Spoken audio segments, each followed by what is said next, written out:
अरपा पेरी के धार बहे, महानदी के पानी। हरियर खेत खार मगुंजे, किसान मन के बानी। बस्तर के जंगल गाथा गावे, सरगुजा मुस्कावे बिहान।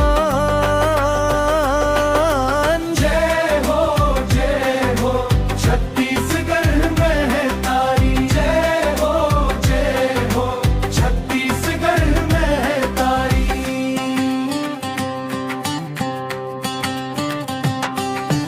गुरतुर बोली छत्तीसगढ़ी, सबले मीठी लागे। माया दुलार के रंग बिखेरे, मनला संग संग जागे। सुआ कर मात दरिया गूंजे, नाचे गाँव गाँव मैदान।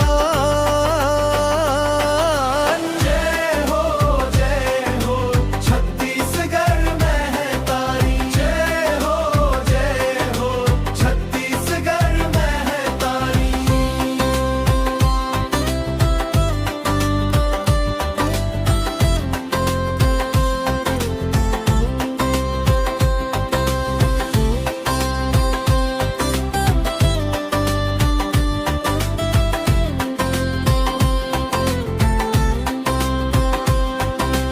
वीर सपूत के धरती है, संस्कृति के चिन्हारी।